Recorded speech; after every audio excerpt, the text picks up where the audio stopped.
Le comte de Monte Cristo d'Alexandre Dumas. Chapitre 1. Marseille, l'arrivée. Le 24 février 1815, la vigie de Notre-Dame de la Garde signala le 3 mâts le Pharaon venant de Smyrne, Trieste et Naples. Comme d'habitude, un pilote côtier partit aussitôt du port, rasa le château d'If et alla aborder le navire entre le cap de Morgion et l'île de Rion. Aussitôt, comme d'habitude encore, la plate-forme du fort Saint-Jean s'était couverte de curieux, car c'est toujours une grande affaire à Marseille que l'arrivée d'un bâtiment, surtout quand ce bâtiment, comme le Pharaon, a été construit, gréé, arrimé sur les chantiers de la vieille fossée, et appartient à un armateur de la ville. Cependant, ce bâtiment s'avançait. Il avait heureusement franchi le détroit que quelque secousse volcanique a creusé entre l'île de Calazaraigne et l'île de Jaros. Il avait doublé Pomègue, et il s'avançait sous ses 3 huniers, son grand foc et sa brigantine, mais si lentement et d'une allure si triste que les curieux, avec cet instinct qui presse un malheur, se demandaient quel accident pouvait être arrivé à bord. Néanmoins, les experts en navigation reconnaissaient que si un accident était arrivé, ce ne pouvait être au bâtiment lui-même, car il s'avançait dans toutes les conditions d'un navire parfaitement gouverné. Son ancre était en mouillage, ses haubans de beaupré décrochés, et près du pilote qui s'apprêtait à diriger le Pharaon par l'étroite entrée du port de Marseille, était un jeune homme au geste rapide et à l'œil actif qui surveillait chaque mouvement du navire et répétait chaque ordre du pilote. La vague inquiétude qui planait sur la foule avait particulièrement atteint un des spectateurs de l'esplanade de Saint-Jean, de sorte qu'il ne put attendre l'entrée du bâtiment dans le port.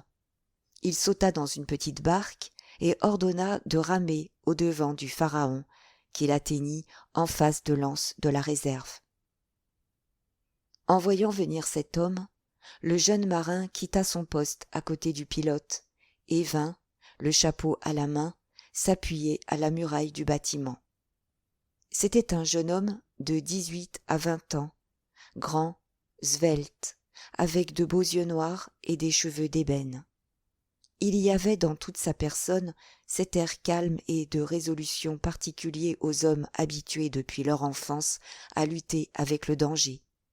« Ah, c'est vous, Dantès !» cria l'homme à la barque. « Qu'est-il donc arrivé, et pourquoi cet air de tristesse répandu sur tout votre bord ?»« Un grand malheur, monsieur Morel, » répondit le jeune homme. « Un grand malheur pour moi, surtout. À la hauteur de Civitavecchia, nous avons perdu ce brave capitaine Leclerc. »« Et le changement ?» demanda vivement l'armateur. « Il est arrivé à bon port, monsieur Morel, et je crois que vous serez content sous ce rapport.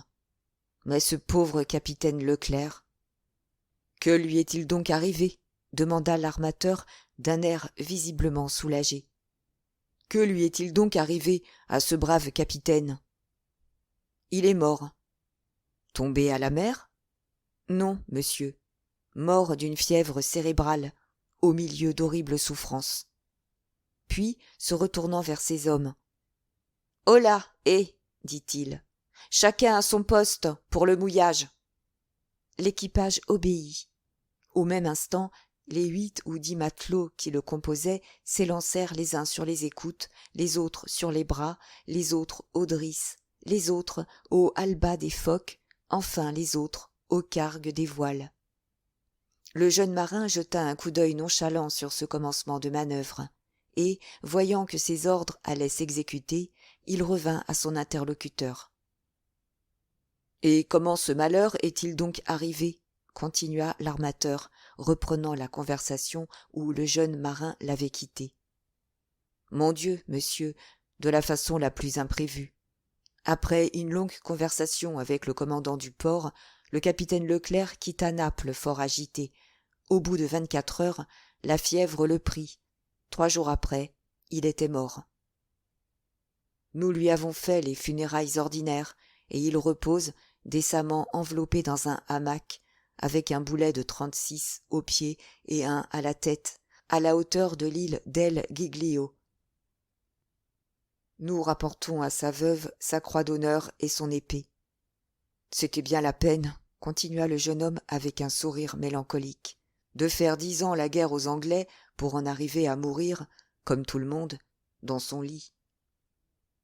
Dame, que voulez-vous, monsieur Edmond, reprit l'armateur qui paraissait se consoler de plus en plus. Nous sommes tous mortels, et il faut bien que les anciens fassent place aux nouveaux. Sans cela, il n'y aurait pas d'avancement.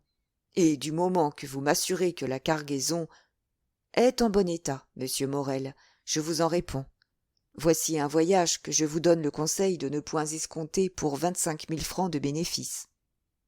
Puis, comme on venait de dépasser la tour ronde, « Range à carguer les voiles de une, le Phoque et la brigantine !» cria le jeune marin. « Faites penaud !»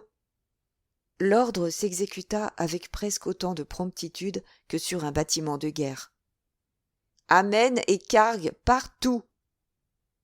Au dernier commandement, toutes les voiles s'abaissèrent, et le navire s'avança d'une façon presque insensible, ne marchant plus que par l'impulsion donnée.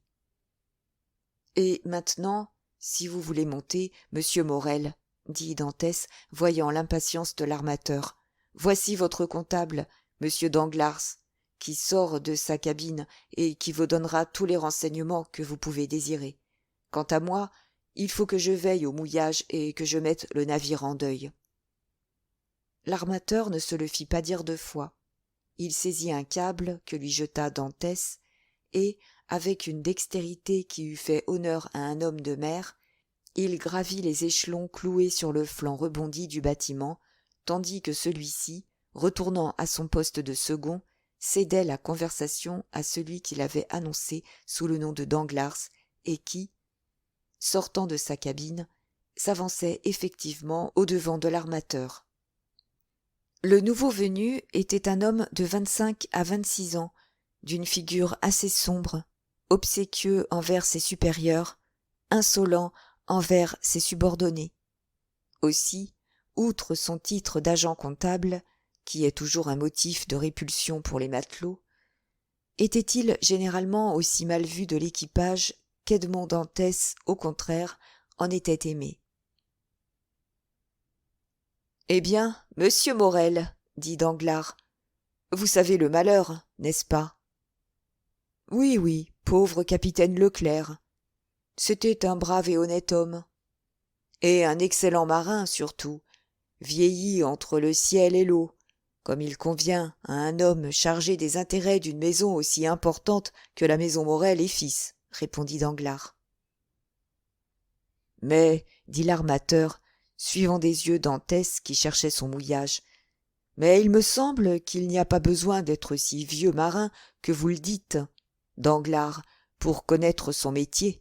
Et voici notre ami Edmond qui fait le sien, ce me semble, en homme qui n'a besoin de demander des conseils à personne. Oui, dit Danglars en jetant sur Dantès un regard oblique où brilla un éclair de haine. Oui, c'est jeune, et cela ne doute de rien. À peine le capitaine a-t-il été mort qu'il a pris le commandement sans consulter personne, et qu'il nous a fait perdre 1 jour et demi à l'île d'Elbe au lieu de revenir directement à Marseille. Quant à prendre le commandement du navire, dit l'armateur, c'était son devoir comme second. Quant à perdre 1 jour et demi à l'île d'Elbe, il a eu tort, à moins que le navire n'ait eu quelque avarie à réparer. Le navire se portait comme je me porte, et comme je désire que vous vous portiez, monsieur Morel, et cette journée et demie a été perdue par pur caprice, pour le plaisir d'aller à terre, voilà tout. Dantès, dit l'armateur, se retournant vers le jeune homme, venez donc ici. Pardon, monsieur, dit Dantès, je suis à vous dans un instant. Puis, s'adressant à l'équipage, Mouille, dit-il.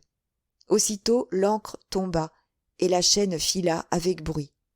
Dantès resta à son poste, malgré la présence du pilote, jusqu'à ce que cette dernière manœuvre fût terminée. Puis, alors, abaissez la flamme à mi-mât, mettez le pavillon en berne, croisez les vergues. Vous voyez, dit Danglars, il se croit déjà capitaine, sur ma parole. Et il l'est de fait, dit l'armateur. Oui, sauf votre signature et celle de votre associé, monsieur Morel. Dame, pourquoi ne le laisserions-nous pas à ce poste, dit l'armateur. Il est jeune, je le sais bien, mais il me paraît tout à la chose et fort expérimenté dans son état. Un nuage passa sur le front de Danglars. Pardon, monsieur Morel, dit Dantès en s'approchant. Maintenant que le navire est mouillé, me voilà tout à vous. Vous m'avez appelé, je crois. Danglars fit un pas en arrière. Je voulais vous demander pourquoi vous vous étiez arrêté à l'île d'Elbe. Je l'ignore, monsieur. C'était pour accomplir un dernier ordre du capitaine Leclerc, qui, en mourant, m'avait remis un paquet pour le grand maréchal Bertrand. L'avez-vous donc vu, Edmond? Qui? Le grand maréchal. Oui. Morel regarda autour de lui et tira Dantès à part. Et comment va l'empereur? Demanda-t-il vivement. Bien, autant que j'ai pu en juger par mes yeux. Vous avez donc vu l'empereur aussi? Il est entré chez le maréchal pendant que j'y étais. Et vous lui avez parlé? C'est-à-dire que c'est lui qui m'a parlé, monsieur, dit Dantès en souriant. Et que vous a-t-il dit? Il m'a fait des questions sur le bâtiment, sur l'époque de son départ pour Marseille, sur la route qu'il avait suivie et sur la cargaison qu'il portait. Je crois que s'il eût été vide, et que j'en eusse été le maître, son intention eût été de l'acheter. Mais je lui ai dit que je n'étais que simple second, et que le bâtiment appartenait à la maison Morel et Fils. Ah ah, a-t-il dit, je la connais. Les Morel sont armateurs de père en fils, et il y avait un Morel qui servait dans le même régiment que moi lorsque j'étais en garnison à Valence. C'est pardieu vrai, s'écria l'armateur tout joyeux. C'était Policar Morel, mon oncle, qui est devenu capitaine. Dantès, vous direz à mon oncle que l'empereur s'est souvenu de lui, et vous le verrez pleurer, le vieux grognard. Allons, allons, continua l'armateur en frappant amicalement sur l'épaule du jeune homme. Vous avez bien fait, Dantès, de suivre les instructions du capitaine Leclerc et de vous arrêter à l'île d'Elbe, quoique, si l'on savait que vous avez remis un paquet au maréchal et causé avec l'empereur, cela pourrait vous compromettre. En quoi voulez-vous, monsieur, que cela me compromette? Dit Dantès. Je ne sais pas même ce que je portais, et l'empereur ne m'a fait que les questions qu'il eût faites au premier venu. Mais, pardon, reprit Dantès, voici la santé et la douane qui nous arrivent. Vous permettez, n'est-ce pas? Faites, faites, mon cher Dantès. Le jeune homme s'éloigna, et, comme il s'éloignait, Danglars se rapprocha. Eh bien, demanda-t-il. Il paraît qu'il vous a donné de bonnes raisons de son mouillage à Porto Ferrajo? D'excellentes, mon cher monsieur Danglars. Ah, tant mieux, répondit celui-ci, car c'est toujours pénible de voir un camarade qui ne fait pas son devoir. Non, dit l'armateur, et il n'y a rien à dire. C'était le capitaine Leclerc qui lui avait ordonné cette relâche. À propos du capitaine Leclerc, ne vous a-t-il pas remis une lettre de lui? Qui? Dantès? À moi? Non. En avait-il donc une?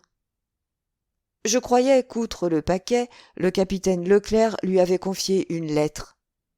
De quel paquet voulez-vous parler, Danglars? Mais de celui que Dantès a déposé en passant à Porto Ferrajo. Comment savez-vous qu'il avait un paquet à déposer à Porto Ferrajo? Danglars rougit, Je passais devant la porte du capitaine, qui était entr'ouverte, et je lui ai vu remettre ce paquet et cette lettre à Dantès. Il ne m'en a point parlé, dit l'armateur, mais s'il a cette lettre, il me la remettra. Danglars réfléchit un instant.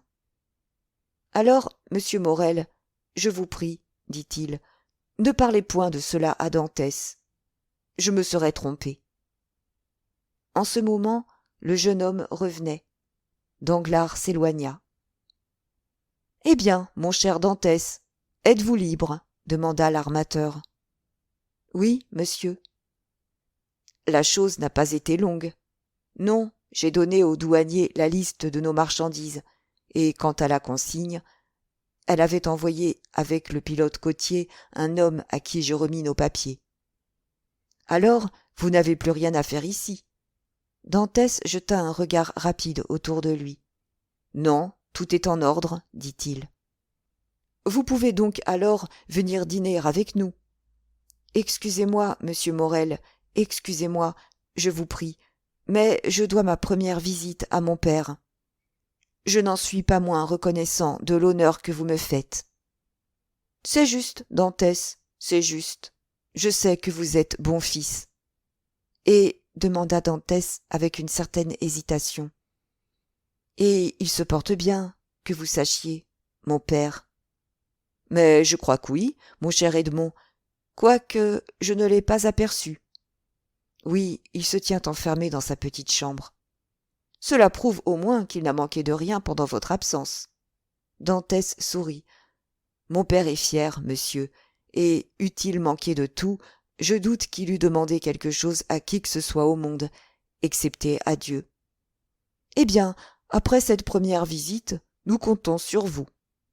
Excusez-moi encore, monsieur Morel, mais après cette première visite, j'en ai une seconde, qui ne me tient pas moins au cœur. Ah, c'est vrai, Dantès. J'oubliais qu'il y a aux Catalans quelqu'un qui doit vous attendre avec non moins d'impatience que votre père. C'est la belle Mercédès. Dantès sourit. Ah, ah, dit l'armateur, cela ne m'étonne plus. Qu'elle soit venue 3 fois me demander des nouvelles du pharaon. Peste. Edmond, vous n'êtes point à plaindre, et vous avez là une jolie maîtresse. Ce n'est point ma maîtresse, monsieur, dit gravement le jeune marin. C'est ma fiancée. C'est quelquefois tout un, dit l'armateur en riant. Pas pour nous, monsieur, répondit Dantès. Allons, allons, mon cher Edmond, continua l'armateur. Que je ne vous retienne pas. Vous avez assez bien fait mes affaires pour que je vous donne tout loisir de faire les vôtres. Avez-vous besoin d'argent? Non, monsieur, j'ai tous mes appointements du voyage, c'est-à-dire près de 3 mois de solde. Vous êtes un garçon rangé, Edmond. Ajoutez que j'ai un père pauvre, monsieur Morel. Oui, oui, je sais que vous êtes un bon fils. Allez donc voir votre père. J'ai un fils aussi, et j'en voudrais fort à celui qui, après un voyage de 3 mois, le retiendrait loin de moi. Alors, vous permettez? Dit le jeune homme en saluant. Oui, si vous n'avez rien de plus à me dire. Non. Le capitaine Leclerc ne vous a pas, en mourant, donné une lettre pour moi? Il lui eût été impossible d'écrire, monsieur, mais cela me rappelle que j'aurai un congé de 15 jours à vous demander. Pour vous marier? D'abord. Puis pour aller à Paris. Bon, bon, vous prendrez le temps que vous voudrez, Dantès. Le temps de décharger le bâtiment nous prendra bien 6 semaines, et nous ne remettrons guère en mer avant 3 mois. Seulement, dans 3 mois, il faudra que vous soyez là. Le pharaon, continua l'armateur en frappant sur l'épaule du jeune marin, ne pourrait pas repartir sans son capitaine. Sans son capitaine? S'écria Dantès, les yeux brillants de joie. Faites bien attention à ce que vous dites là, monsieur, car vous venez de répondre aux plus secrètes espérances de mon cœur. Votre intention serait-elle de me nommer capitaine du pharaon? Si j'étais seul, je vous tendrais la main, mon cher Dantès, et je vous dirais c'est fait. Mais j'ai un associé, et vous savez le proverbe italien « Cea compagne a patronne ». Mais la moitié de la besogne est faite au moins, puisque sur 2 voies, vous en avez déjà une. Rapportez-vous-en à moi pour avoir l'autre, et je ferai de mon mieux. Oh, monsieur Morel, s'écria le jeune marin, saisissant, les larmes aux yeux, les mains de l'armateur. Monsieur Morel, je vous remercie, au nom de mon père et de Mercédès. C'est bien, Edmond. Il y a un Dieu au ciel pour les braves gens. Que diable! Allez voir votre père, allez voir Mercédès, et revenez me trouver après. Mais vous ne voulez pas que je vous ramène à terre? Non, merci. Je reste à régler mes comptes avec Danglars. Avez-vous été content de lui pendant le voyage? C'est selon le sens que vous attachez à cette question, monsieur. Si c'est comme bon camarade, non, car je crois qu'il ne m'aime pas depuis le jour où j'ai eu la bêtise, à la suite d'une petite querelle que nous avions eue ensemble, de lui proposer de nous arrêter 10 minutes à l'île de Monte Cristo pour vider cette querelle. Proposition que j'avais eu tort de lui faire et qu'il avait eu, lui, raison de refuser. Si c'est comme comptable que vous me faites cette question, je crois qu'il n'y a rien à dire et que vous serez content de la façon dont sa besogne est faite. Mais, demanda l'armateur, voyons, Dantès, si vous étiez capitaine du Pharaon, garderiez-vous Danglars avec plaisir? Capitaine ou second, monsieur Morel, répondit Dantès, j'aurai toujours les plus grands égards pour ceux qui posséderont la confiance de mes armateurs. Allons, Dantès, je vois qu'en tout point vous êtes un brave garçon. Que je ne vous retienne plus. Allez, car je vois que vous êtes sur des charbons. J'ai donc mon congé? Demanda Dantès. Allez, vous dis-je. Vous permettez que je prenne votre canot? Prenez. Au revoir, monsieur Morel, et 1000 fois merci. Au revoir, mon cher Edmond. Bonne chance. Le jeune marin sauta dans le canot, alla s'asseoir à la poupe et donna l'ordre d'aborder à la canebière. 2 matelots se penchèrent aussitôt sur leurs rames, et l'embarcation glissa aussi rapidement qu'il est possible de le faire, au milieu des 1000 barques qui obstruent l'espèce de rue étroite qui conduit, entre 2 rangées de navires, de l'entrée du port au quai d'Orléans. L'armateur le suivit des yeux en souriant, jusqu'au bord, le vit sauter sur les dalles du quai et se perdre aussitôt au milieu de la foule bariolée qui, de 5 heures du matin à 9 heures du soir, encombre cette fameuse rue de la Canebière, dont les phocéens modernes sont si fiers, qu'ils disent avec le plus grand sérieux du monde, et avec cet accent qui donne tant de caractère à ce qu'ils disent, « Si Paris avait la Canebière, Paris serait un petit Marseille. » En se retournant, l'armateur vit derrière lui Danglars qui, en apparence, semblait attendre ses ordres, mais qui, en réalité, suivait comme lui le jeune marin du regard. Seulement, il y avait une grande différence dans l'expression de ce double regard qui suivait le même homme. Chapitre 2. Le père et le fils. Laissons Danglars, aux prises avec le génie de la haine, essayer de souffler contre son camarade quelques malignes suppositions à l'oreille de l'armateur, et suivons Dantès, qui, après avoir parcouru la Canebière dans toute sa longueur, prend la rue de Noailles, entre dans une petite maison située du côté gauche des allées de Meilhan, monte vivement les 4 étages d'un escalier obscur, et, se retenant à la rampe d'une main, comprimant de l'autre les battements de son cœur, s'arrête devant une porte entrebâillée, qui laisse voir jusqu'au fond d'une petite chambre. Cette chambre était celle qu'habitait le père de Dantès. La nouvelle de l'arrivée du Pharaon n'était pas encore parvenue au vieillard, qui s'occupait, monté sur une chaise, à palissader d'une main tremblante quelques capucines mêlées de clématite, qui montaient en grimpant le long du treillage de sa fenêtre. Tout à coup, il se sentit prendre à bras-le-corps, et une voix bien connue s'écria derrière lui. « Mon père, mon bon père !» Le vieillard jeta un cri et se retourna. Puis, voyant son fils, il se laissa aller dans ses bras, tout tremblant et tout pâle. « Qu'as-tu donc, père ?» s'écria le jeune homme inquiet. « Serais-tu malade ?»« Non, non, mon cher Edmond, mon fils, mon enfant, non. Mais je ne t'attendais pas, et la joie, le saisissement de te revoir ainsi à l'improviste. Ah, mon Dieu, il me semble que je vais mourir. Eh bien, remets-toi donc, père, c'est moi, bien moi. On dit toujours que la joie ne fait pas de mal, et voilà pourquoi je suis entré ici sans préparation. Voyons, souris-moi, au lieu de me regarder comme tu le fais, avec des yeux égarés. Je reviens, et nous allons être heureux. Ah, tant mieux, garçon, reprit le vieillard, mais comment allons-nous être heureux? Tu ne me quittes donc plus? Voyons, conte-moi ton bonheur. Que le Seigneur me pardonne, dit le jeune homme, de me réjouir d'un bonheur fait avec le deuil d'une famille. Mais Dieu sait que je n'eusse pas désiré ce bonheur. Il arrive, et je n'ai pas la force de m'en affliger.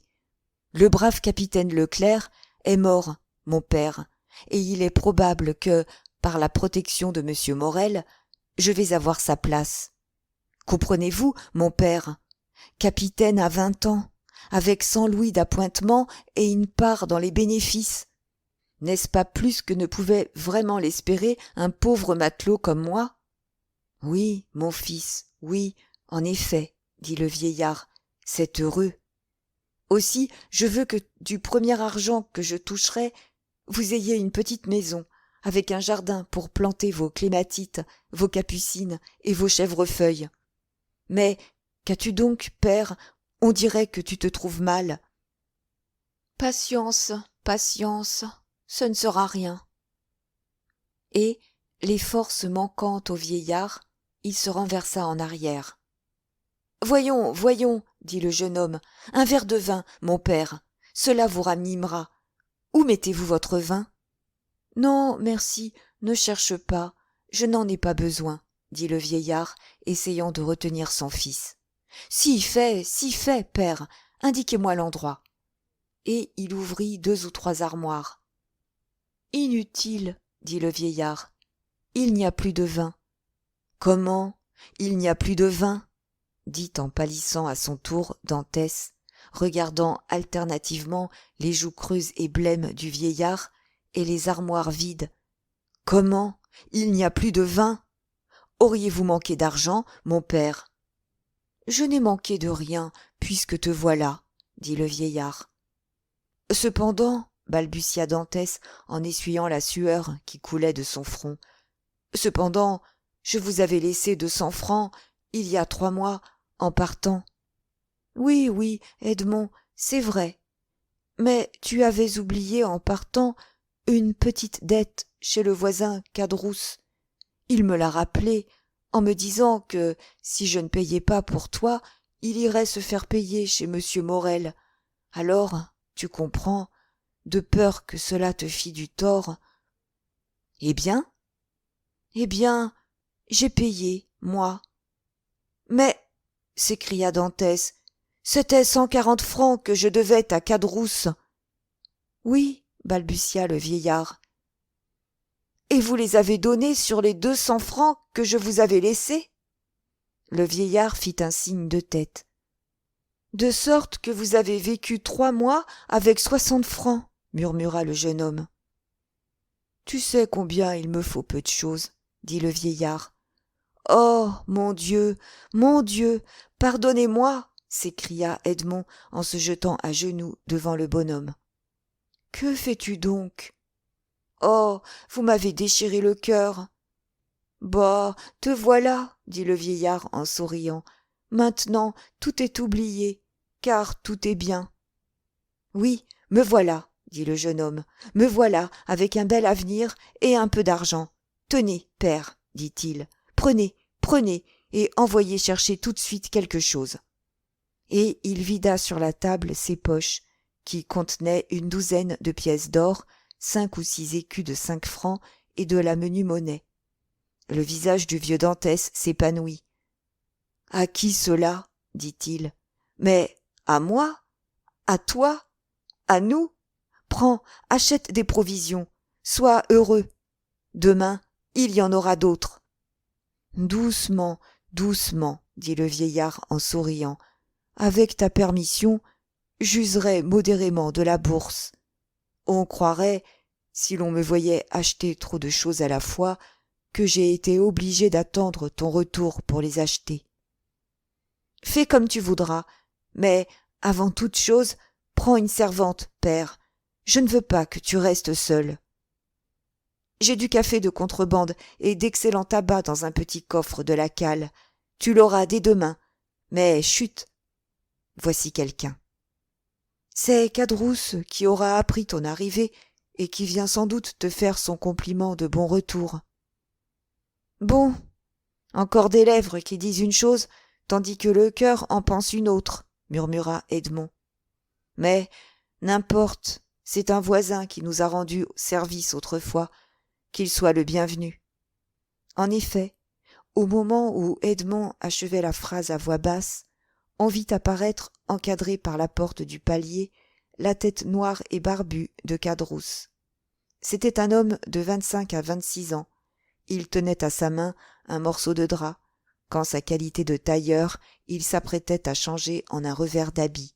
« Eh, te voilà donc revenu, Edmond !» dit-il, avec un accent marseillais des plus prononcés et avec un large sourire qui découvrait ses dents blanches comme de l'ivoire.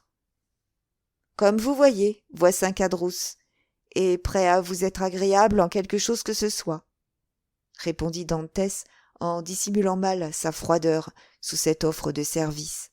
« Merci, merci, heureusement, je n'ai besoin de rien, et ce sont même quelquefois les autres qui ont besoin de moi. » Dantès fit un mouvement. « Je ne te dis pas cela pour toi, garçon.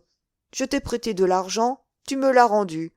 Cela se fait entre bons voisins, et nous sommes quittes. » « On n'est jamais quitte envers ceux qui nous ont obligés, » dit Dantès, « car lorsqu'on ne leur doit plus l'argent, on leur doit la reconnaissance. »« À quoi bon parler de cela? Ce qui est passé est passé. Parlons de ton heureux retour, garçon. J'étais donc allé comme cela sur le port pour rassortir du drap marron lorsque je rencontrai l'ami Danglars. »« Toi, à Marseille ?»« Eh oui, tout de même, me répondit-il. »« Je te croyais à Smyrne. »« J'y pourrais être, car j'en reviens. »« Et Edmond, où est-il donc, le petit ?»« Mais chez son père, sans doute, » répondit Danglars. « Et alors, je suis venu, » continua Cadrousse, « pour avoir le plaisir de serrer la main à un ami. »« Ce bon Cadrousse, » dit le vieillard, « il nous aime tant. »« Certainement que je vous aime, et que je vous estime encore, attendu que les honnêtes gens sont rares. Mais il paraît que tu deviens riche, garçon, » continua le tailleur en jetant un regard oblique sur la poignée d'or et d'argent que Dantès avait déposée sur la table. Le jeune homme remarqua l'éclair de convoitise qui illumina les yeux noirs de son voisin.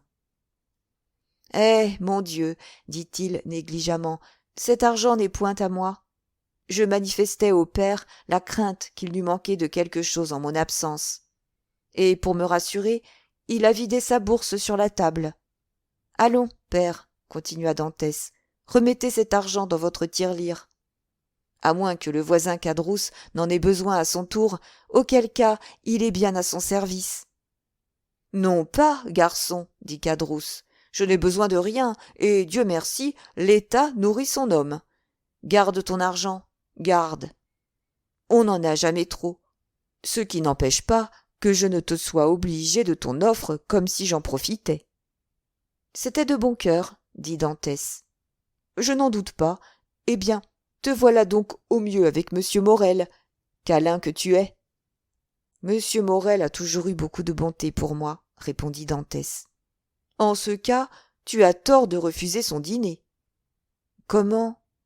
Refuser son dîner ?» reprit le vieux Dantès. « Il t'avait donc invité à dîner ? » Oui, mon père, reprit Edmond en souriant de l'étonnement que causait à son père l'excès de l'honneur dont il était l'objet.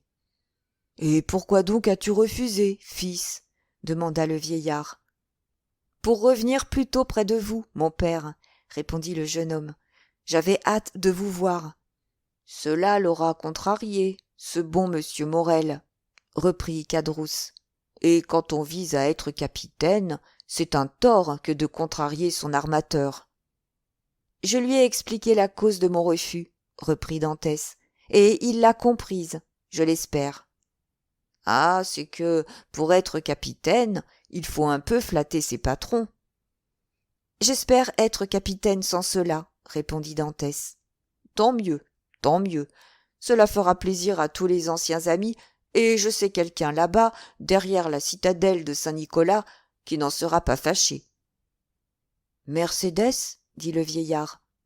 Oui, mon père, reprit Dantès, et, avec votre permission, maintenant que je vous ai vu, maintenant que je sais que vous vous portez bien, et que vous avez tout ce qu'il vous faut, je vous demanderai la permission d'aller faire visite aux Catalans.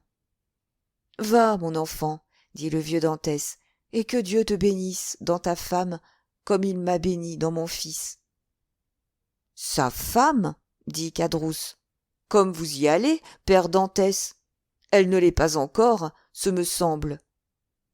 Non, mais selon toute probabilité, répondit Edmond, elle ne tardera pas à le devenir. N'importe, n'importe, dit Cadrousse. Tu as bien fait de te dépêcher, garçon. Pourquoi cela? Parce que la Mercédès est une belle fille, et que les belles filles ne manquent pas d'amoureux. Celle-là surtout, ils la suivent par douzaines. Vraiment, dit Edmond avec un sourire sous lequel perçait une légère nuance d'inquiétude. Ah oui, reprit Cadrousse, et de beaux partis même. Mais, tu comprends, tu vas être capitaine. On aura garde de te refuser, toi. Ce qui veut dire, reprit Dantès avec un sourire qui dissimulait mal son inquiétude, que si je n'étais pas capitaine. Eh eh, fit Cadrousse. Allons, allons, dit le jeune homme, j'ai meilleure opinion que vous des femmes en général, et de Mercédès en particulier, et j'en suis convaincu, que je sois capitaine ou non, elle me restera fidèle. Tant mieux, dit Cadrousse. C'est toujours, quand on va se marier, une bonne chose que d'avoir la foi. Mais n'importe. Crois-moi, garçon, ne perds pas de temps à aller lui annoncer ton arrivée et à lui faire part de tes espérances. J'y vais, dit Edmond. Il embrassa son père, salua Cadrousse d'un signe et sortit. Cadrousse resta un instant encore. Puis, prenant congé du vieux Dantès, il descendit à son tour et alla rejoindre Danglars, qui l'attendait au coin de la rue Sénac. « Eh bien, dit Danglars, l'as-tu vu ?»« Je le quitte, dit Cadrousse. »« Et t'a-t-il parlé de son espérance d'être capitaine ?»« Il en parle comme s'il l'était déjà. »« Patience, dit Danglars. Il se presse un peu trop, ce me semble. »« Dame, il paraît que la chose lui est promise par monsieur Morel. »« De sorte qu'il est bien joyeux. »« C'est-à-dire qu'il en est insolent. Il m'a déjà fait ses offres de service, comme si c'était un grand personnage. Il m'a offert de me prêter de l'argent, comme s'il était un banquier. Et vous avez refusé ? Parfaitement. Quoique j'eusse bien pu accepter, attendu que c'est moi qui lui ai mis à la main les premières pièces blanches qu'il a maniées. Mais maintenant, monsieur Dantès n'aura plus besoin de personne. Il va être capitaine. Bah, dit Danglars, il ne l'est pas encore. Ma foi, ce serait bien fait qu'il ne le fût pas, dit Cadrousse, ou, sans cela, il n'y aura plus moyen de lui parler. Que si nous le voulons bien, dit Danglars. Il restera ce qu'il est, et peut-être même deviendra moins qu'il n'est. Que dis-tu ? Rien, je me parle à moi-même. Et il est toujours amoureux de la belle Catalane ? Amoureux fou, il y est allé. Mais ou je me trompe fort, ou il aura du désagrément de ce côté-là. Explique-toi. À quoi bon? C'est plus important que tu ne crois. Tu n'aimes pas Dantès, hein? Je n'aime pas les arrogants. Eh bien, alors, dis-moi ce que tu sais relativement à la Catalane. Je ne sais rien de bien positif. Seulement, j'ai vu des choses qui me font croire, comme je te l'ai dit, que le futur capitaine aura du désagrément aux environs du chemin des vieilles infirmeries. Qu'as-tu vu? Allons, dis. Eh bien, j'ai vu que toutes les fois que Mercédès vient en ville, elle y vient accompagnée d'un grand gaillard de Catalan à l'œil noir, à la peau rouge, très brun, très ardent, et qu'elle appelle mon cousin. Ah, vraiment? Et crois-tu que ce cousin lui fasse la cour? Je le suppose. Que diable peut faire un grand garçon de 21 ans à une belle fille de 17? Et tu dis que Dantès est allé au Catalan? Il est parti devant moi. Si nous allions du même côté, nous nous arrêterions à la réserve, et tout en buvant un verre de vin de la Malgue, nous attendrions des nouvelles. Et qui nous en donnera? Nous serons sur la route, et nous verrons sur le visage de Dantès ce qui se sera passé. Allons, dit Cadrousse. Mais c'est toi qui paies. Certainement, répondit Danglars. Et tous deux s'acheminèrent d'un pas rapide vers l'endroit indiqué. Arrivés là, ils se firent apporter une bouteille et 2 verres. Le père Pamphile venait de voir passer Dantès, il n'y avait pas 10 minutes. Certains que Dantès était au Catalan, ils s'assirent sous le feuillage naissant des platanes et des sycomores, dans les branches desquels une bande joyeuse d'oiseaux chantait un des premiers beaux jours de printemps. Chapitre 3. Les Catalans. À 100 pas de l'endroit où les deux amis, les regards à l'horizon et l'oreille au guet, sablaient le vin pétillant de la Malgue, s'élevait, derrière une butte nue et rongée par le soleil et le mistral, le village des Catalans. Un jour, une colonie mystérieuse partit de l'Espagne et vint aborder à la langue de terre où elle est encore aujourd'hui. Elle arrivait on ne savait d'où et parlait une langue inconnue.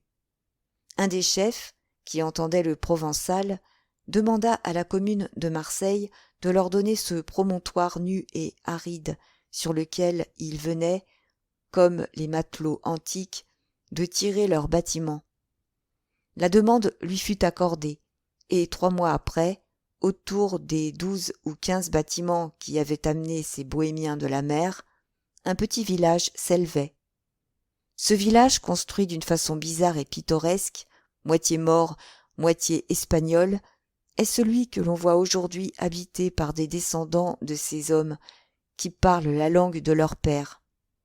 Depuis 3 ou 4 siècles, ils sont encore demeurés fidèles à ce petit promontoire sur lequel ils s'étaient abattus, pareil à une bande d'oiseaux de mer, sans se mêler en rien à la population marseillaise, se mariant entre eux et ayant conservé les mœurs et le costume de leur mère patrie, comme ils en ont conservé le langage.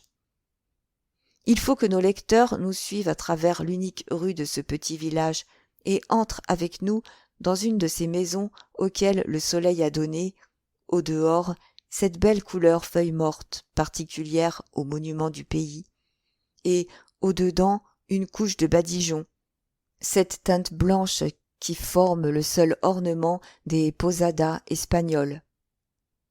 Une belle jeune fille aux cheveux noirs comme le jais, aux yeux veloutés comme ceux de la gazelle, tenait debout, adossée à une cloison, et froissait entre ses doigts effilés et d'un dessin antique une bruyère innocente dont elle arrachait les fleurs et dont les débris jonchaient déjà le sol. En outre, ses bras nus jusqu'aux coudes, ses bras brunis, mais qui semblaient modelés sur ceux de la Vénus d'Arles, frémissaient d'une sorte d'impatience fébrile, et elle frappait la terre de son pied souple et cambré, de sorte que l'on entrevoyait la forme pure, fière et hardie de sa jambe, emprisonnée dans un bas de coton rouge à coins gris et bleus. À 3 pas d'elle, assis sur une chaise qu'il balançait d'un mouvement saccadé, appuyant son coude à un vieux meuble vermoulu, Un grand garçon de 20 à 22 ans la regardait d'un air où se combattaient l'inquiétude et le dépit. Ses yeux interrogeaient, mais le regard ferme et fixe de la jeune fille dominait son interlocuteur. « Voyons, Mercédès, disait le jeune homme, voici Pâques qui va revenir. C'est le moment de faire une noce. Répondez-moi. » « Je vous ai répondu 100 fois, Fernand, et il faut en vérité que vous soyez bien ennemi de vous-même pour m'interroger encore. » « Eh bien, répétez-le encore, je vous en supplie, répétez-le encore pour que j'arrive à le croire. Dites-moi pour la 100e fois que vous refusez mon amour, qu'approuvait votre mère. Faites-moi bien comprendre que vous vous jouez de mon bonheur, que ma vie et ma mort ne sont rien pour vous. Ah, mon Dieu, avoir rêvé 10 ans d'être votre époux, Mercédès, et perdre cet espoir qui était le seul but de ma vie. Ce n'est pas moi, du moins, qui vous ai jamais encouragé dans cet espoir, Fernand, répondit Mercédès. Vous n'avez pas une seule coquetterie à me reprocher à votre égard. Je vous ai toujours dit, je vous aime comme un frère. Mais n'exigez jamais de moi autre chose que cette amitié fraternelle, car mon cœur est à un autre. Vous ai-je toujours dit cela, Fernand? Oui, je le sais bien, Mercédès, répondit le jeune homme. Oui, vous vous êtes donné, vis-à-vis de moi, le cruel mérite de la franchise. Mais oubliez-vous que c'est parmi les Catalans une loi sacrée de se marier entre eux? Vous vous trompez, Fernand. Ce n'est pas une loi, c'est une habitude. Voilà tout. Et, croyez-moi, n'invoquez pas cette habitude en votre faveur. Vous êtes tombé à la conscription, Fernand. La liberté qu'on vous laisse, c'est une simple tolérance. D'un moment à l'autre, vous pouvez être appelé sous les drapeaux. Une fois soldat, que ferez-vous de moi? C'est-à-dire d'une pauvre fille orpheline, triste, sans fortune, possédant pour tout bien une cabane presque en ruine, où pendent quelques filets usés, misérable héritage laissé par mon père à ma mère et par ma mère à moi. Depuis 1 an qu'elle est morte, songez donc, Fernand, que je vis presque de la charité publique. Quelquefois vous feignez que je vous suis utile, et cela pour avoir le droit de partager votre pêche avec moi. Et j'accepte, Fernand, parce que vous êtes le fils d'un frère de mon père. Parce que nous avons été élevés ensemble, et plus encore parce que, par-dessus tout, cela vous ferait trop de peine si je vous refusais. Mais je sens bien que ce poisson que je vais vendre et dont je tire l'argent avec lequel j'achète le chanvre que je file, je sens bien, Fernand, que c'est une charité. Et qu'importe, Mercédès, si, pauvre et isolée que vous êtes, vous me convenez ainsi mieux que la fille du plus fier armateur ou du plus riche banquier de Marseille. À nous autres, que nous faut-il? Une honnête femme et une bonne ménagère. Où trouverais-je mieux que vous sous ces 2 rapports? Fernand, répondit Mercédès en secouant la tête, on devient mauvaise ménagère, et on ne peut répondre de rester honnête femme lorsqu'on aime un autre homme que son mari. Contentez-vous de mon amitié, car, je vous le répète, c'est tout ce que je puis vous promettre, et je ne promets que ce que je suis sûr de pouvoir donner. Oui, je comprends, dit Fernand.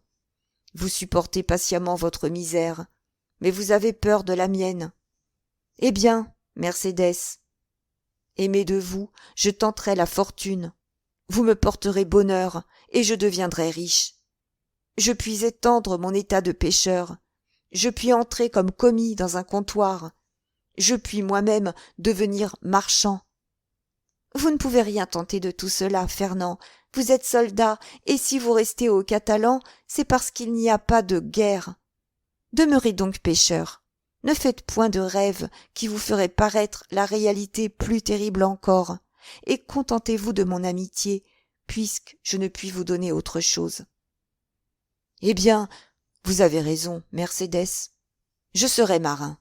J'aurai, au lieu du costume de nos pères que vous méprisez, un chapeau verni, une chemise rayée et une veste bleue avec des ancres sur les boutons.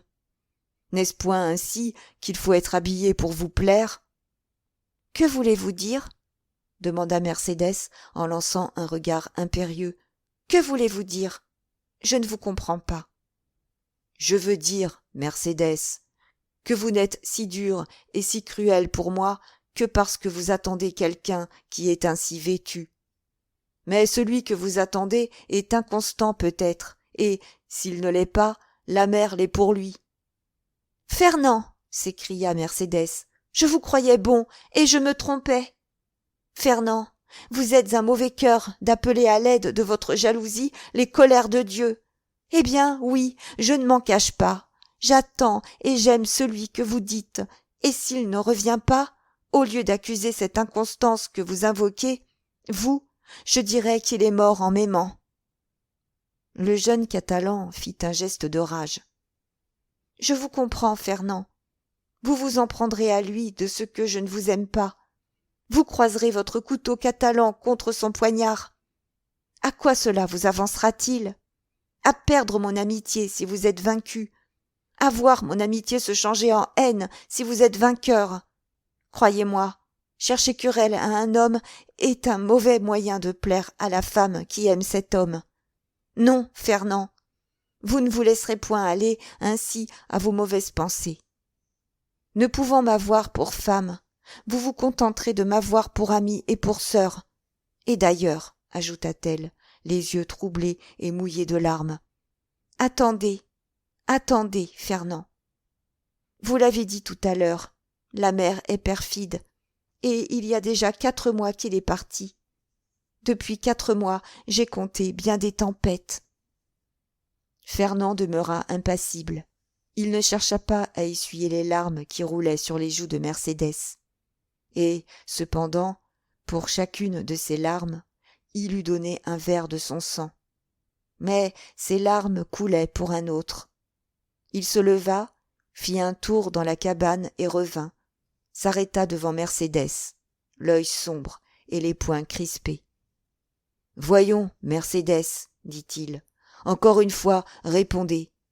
Est-ce bien résolu ? » « J'aime Edmond Dantès, dit froidement la jeune fille, et nul autre qu'Edmond ne sera mon époux. »« Et vous l'aimerez toujours ? » ?»« Tant que je vivrai. » Fernand baissa la tête comme un homme découragé, poussa un soupir qui ressemblait à un gémissement, puis, tout à coup, relevant le front, les dents serrées et les narines entr'ouvertes, « Mais s'il est mort ?»« S'il est mort, je mourrai.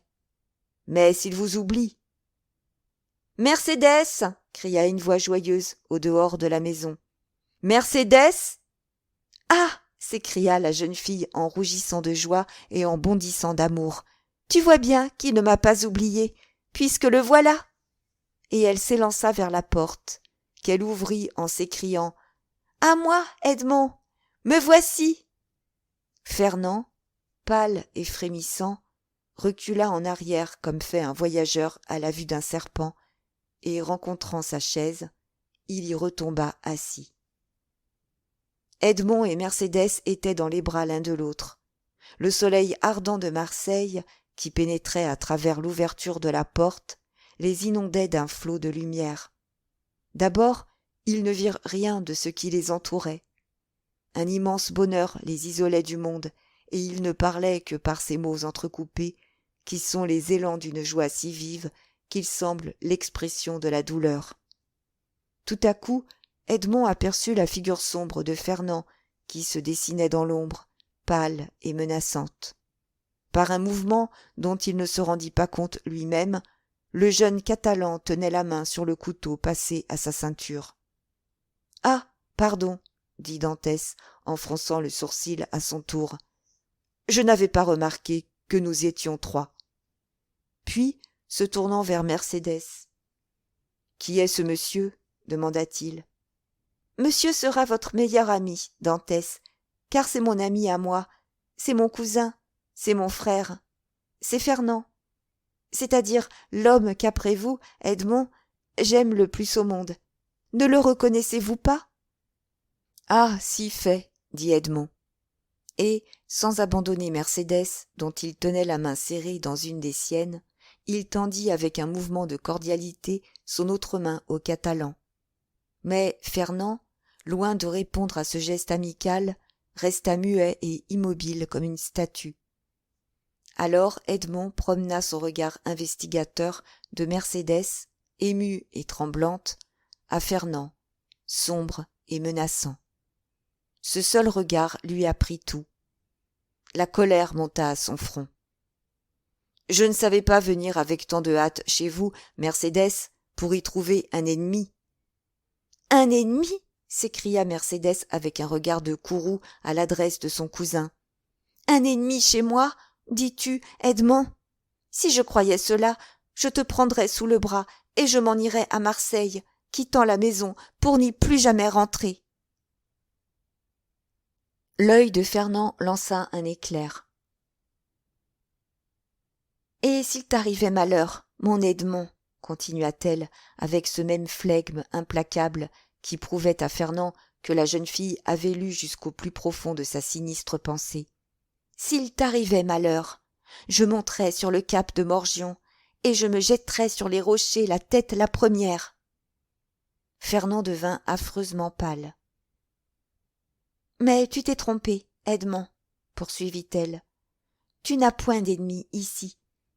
Il n'y a que Fernand, mon frère, qui va te serrer la main comme à un ami dévoué. » Et, à ces mots, la jeune fille fixa son visage impérieux sur le Catalan, qui, comme s'il eût été fasciné par ce regard, s'approcha lentement d'Edmond et tendit la main. Sa haine, pareille à une vague impuissante, quoique furieuse, venait se briser contre l'ascendant que cette femme exerçait sur lui. Mais à peine eut-il touché la main d'Edmond qu'il sentit qu'il avait fait tout ce qu'il pouvait faire et qu'il s'élança hors de la maison. « Oh !» s'écria-t-il en courant comme un insensé et en noyant ses mains dans ses cheveux. « Oh ! Qui me délivrera donc de cet homme ? Malheur à moi ! Malheur à moi !»« Hé ! Le Catalan ! Hé ! Fernand ! Où cours-tu ?» dit une voix. Le jeune homme s'arrêta tout court, regarda autour de lui et aperçut Caderousse attablé avec Danglars sous un berceau de feuillage. « Hé !» dit Caderousse, « pourquoi ne viens-tu pas ? Es-tu donc si pressé que tu n'aies pas le temps de dire bonjour aux amis ? Surtout quand ils ont encore une bouteille presque pleine devant eux, » ajouta Danglars. Fernand regarda les deux hommes d'un air hébété et ne répondit rien. « Il semble tout penaud, » dit Danglars, poussant du genou Caderousse. « Est-ce que nous nous serions trompés, et qu'au contraire de ce que nous avions prévu, Dantès triompherait ? » « Dame, il faut voir, » dit Caderousse. Et, se retournant vers le jeune homme, « Eh bien, voyons, le Catalan, te décides-tu ?» dit-il. Fernand essuya la sueur qui ruisselait de son front et entra lentement sous la tonnelle, dont l'ombrage sembla rendre un peu de calme à ses sens et la fraîcheur un peu de bien-être à son corps épuisé. « Bonjour, dit-il. Vous m'avez appelé, n'est-ce pas ? » Et il tomba plutôt qu'il ne s'assit sur un des sièges qui entouraient la table. « Je t'ai appelé parce que tu courais comme un fou, et que j'ai eu peur que tu n'allasses te jeter à la mer, » dit en riant Caderousse. « Que diable ! Quand on a des amis, c'est non seulement pour leur offrir un verre de vin, mais encore pour les empêcher de boire 3 ou 4 pintes d'eau. » Fernand poussa un gémissement qui ressemblait à un sanglot et laissa tomber sa tête sur ses 2 poignets, posés en croix sur la table. « Eh bien, veux-tu que je te dise, Fernand, reprit Caderousse, entamant l'entretien avec cette brutalité grossière des gens du peuple auxquels la curiosité fait oublier toute diplomatie. Eh bien, tu as l'air d'un amant déconfit. » Et il accompagna cette plaisanterie d'un gros rire. « Bah, répondit Danglars, un garçon taillé comme celui-là n'est pas fait pour être malheureux en amour. Tu te moques, Cadrousse. Non pas, reprit celui-ci. Écoute plutôt, comme il soupire. Allons, allons, Fernand, dit Cadrousse. Lève le nez et réponds-nous. Ce n'est pas aimable de ne pas répondre aux amis qui nous demandent des nouvelles de notre santé. Ma santé va bien, dit Fernand, crispant ses poings, mais sans lever la tête. Ah, vois-tu, Danglars, dit Cadrousse en faisant signe de l'œil à son ami. Voici la chose. Fernand, que tu vois, et qui est un bon et brave Catalan, un des meilleurs pêcheurs de Marseille, est amoureux d'une belle fille qu'on appelle Mercédès. Mais, malheureusement, il paraît que la belle fille, de son côté, est amoureuse du second du pharaon, et, comme le pharaon est rentré aujourd'hui même dans le port, tu comprends. Non, je ne comprends pas, dit Danglars. Le pauvre Fernand aura reçu son congé, continua Cadrousse. Eh bien, après, dit Fernand, relevant la tête en regardant Cadrousse, en homme qui cherche quelqu'un sur qui faire tomber sa colère. Mercédès ne dépend de personne, n'est-ce pas? Et elle est bien libre d'aimer qui elle veut. Ah, si tu le prends ainsi, dit Cadrousse, c'est autre chose. Moi, je te croyais un Catalan. Et l'on m'avait dit que les Catalans n'étaient pas hommes à se laisser supplanter par un rival. On avait même ajouté que Fernand, surtout, était terrible dans sa vengeance. Fernand sourit avec pitié. Un amoureux n'est jamais terrible, dit-il. Le pauvre garçon, reprit Danglars, feignant de plaindre le jeune homme du plus profond de son cœur. Que veux-tu? Il ne s'attendait pas à voir revenir ainsi Dantès tout à coup. Il le croyait peut-être mort, infidèle, qui sait. Ces choses-là sont d'autant plus sensibles qu'elles nous arrivent tout à coup. Ah, ma foi, dans tous les cas, dit Cadrousse, qui buvait tout en parlant, et sur lequel le vin fumeux de la malgue commençait à faire son effet. Dans tous les cas, Fernand n'est pas le seul que l'heureuse arrivée de Dantès contrarie. N'est-ce pas, Danglars? Non, tu dis vrai, et j'oserais presque dire que cela lui portera malheur. Mais n'importe, reprit Cadrousse en versant un verre de vin à Fernand, et en remplissant pour la 8e ou 10e fois son propre verre, tandis que Danglars avait à peine effleuré le sien. N'importe. En attendant, il épouse Mercédès, la belle Mercédès. Il revient pour cela, du moins. Pendant ce temps, Danglars enveloppait d'un regard perçant le jeune homme, sur le cœur duquel les paroles de Cadrousse tombaient comme du plomb fondu. « Et à quand la noce ?» demanda-t-il. « Oh, elle n'est pas encore faite, » murmura Fernand. « Non, mais elle se fera, » dit Cadrousse. « Aussi vrai que Dantès sera le capitaine du pharaon, n'est-ce pas, Danglars ?»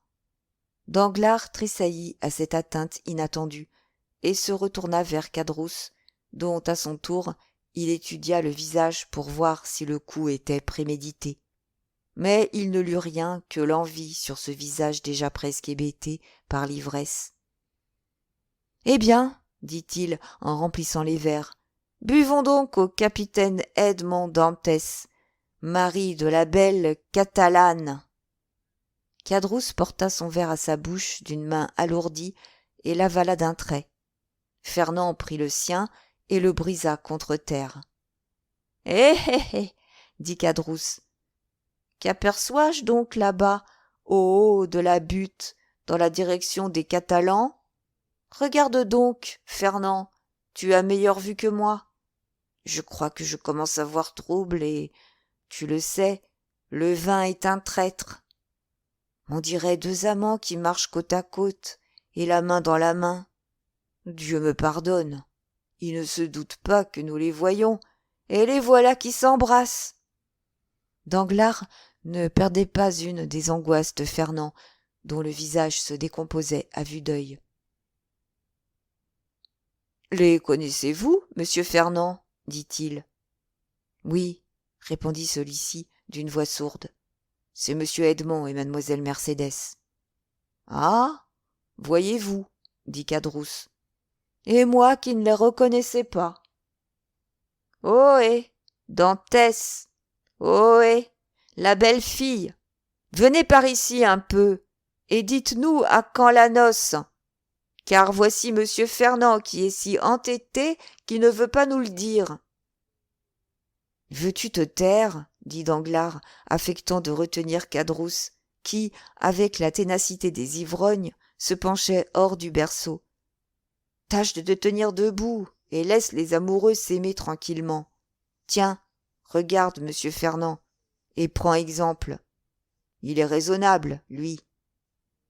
Peut-être Fernand, poussé à bout, aiguillonné par Danglars, comme les taureaux par les banderilleros, allait-il enfin s'élancer, car il s'était déjà levé et semblait se ramasser sur lui-même pour bondir sur son rival. Mais Mercédès, riante et droite, leva sa belle tête et fit rayonner son clair regard. Alors Fernand se rappela la menace qu'elle avait faite, de mourir si Edmond mourait. Et il retomba tout découragé sur son siège. Danglars regarda successivement ces deux hommes, l'un abruti par l'ivresse, l'autre dominé par l'amour. « Je ne tirerai rien de ces niais-là, murmura-t-il, et j'ai grand-peur d'être ici entre un ivrogne et un poltron. Voici un envieux qui se grise avec du vin, tandis qu'il devrait s'enivrer de fiel. Voici un grand imbécile à qui on vient de prendre sa maîtresse sous son nez et qui se contente de pleurer et de se plaindre comme un enfant. Et cependant, cela vous a des yeux flamboyants comme ces Espagnols, ces Siciliens et ces Calabrais, qui se vengent si bien. Cela vous a des poings à écraser une tête de bœuf aussi sûrement que le ferait la masse d'un boucher. Décidément, le destin d'Edmond l'emporte. Il épousera la belle fille, il sera capitaine et se moquera de nous. À moins que... Un sourire livide se dessina sur les lèvres de Danglars. À moins que je ne m'en mêle, ajouta-t-il. Holà! Continuait de crier Caderousse à moitié levé et les poings sur la table. Holà! Edmond! Tu ne vois donc pas les amis? Ou est-ce que tu es déjà trop fier pour leur parler? Non, mon cher Caderousse, répondit Dantès, je ne suis pas fier, mais je suis heureux, et le bonheur aveugle. Je crois encore plus que la fierté. Un la bonheur, voilà une explication, dit Caderousse. Eh, bonjour, madame Dantès. Mercédès salua gravement.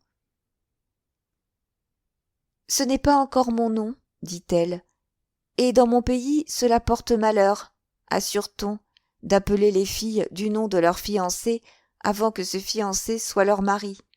Appelez-moi donc Mercédès, je vous prie. Il faut lui pardonner à ce bon voisin Caderousse, dit Dantès. Il se trompe de si peu de choses. Ainsi, la noce va avoir lieu incessamment, monsieur Dantès, dit Danglars en saluant les deux jeunes gens. Le plus tôt possible, monsieur Danglars.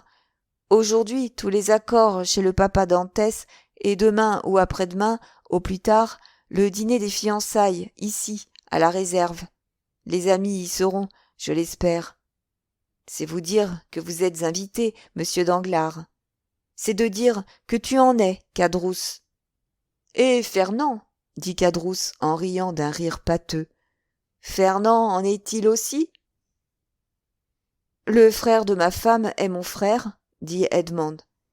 Et nous le verrions avec un profond regret, Mercédès et moi, s'écarter de nous dans un pareil moment. Fernand ouvrit la bouche pour répondre, mais la voix expira dans sa gorge, et il ne put articuler un seul mot. Aujourd'hui, les accords. Demain ou après-demain, les fiançailles. Diable, vous êtes bien pressé, capitaine. Danglars, reprit Edmond en souriant, je vous dirai comme Mercédès disait tout à l'heure à Caderousse. Ne me donnez pas le titre qui ne me convient pas encore. Cela me porterait malheur. Pardon, répondit Danglars. Je disais donc simplement que vous paraissiez bien pressé. Que diable! Nous avons le temps. Le pharaon ne se remettra guère en mer avant 3 mois. On est toujours pressé d'être heureux, monsieur Danglars, car lorsqu'on a souffert longtemps, on a grand-peine à croire au bonheur. Mais ce n'est pas l'égoïsme seul qui me fait agir. Il faut que j'aille à Paris. Ah, vraiment? À Paris? Et c'est la première fois que vous y allez, Dantès? Oui. Vous y avez affaire? Pas pour mon compte. Une dernière commission de notre pauvre capitaine Leclerc à remplir. Vous comprenez, Danglars, c'est sacré. D'ailleurs, soyez tranquille, je ne prendrai que le temps d'aller et revenir. Oui, oui, je comprends, dit tout haut Danglars. Puis, tout bas, à Paris, pour remettre à son adresse sans doute la lettre que le grand maréchal lui a donnée. Pardieu, cette lettre me fait pousser une excellente idée. Ah, Dantès, mon ami, tu n'es pas encore couché au registre du Pharaon sous le numéro 1. Puis, se retournant vers Edmond, qui s'éloignait déjà. Bon voyage, lui cria-t-il. Merci, répondit Edmond en retournant la tête et en accompagnant ce mouvement d'un geste amical. Puis les 2 amants continuèrent leur route, calmes et joyeux comme 2 élus qui montent au ciel.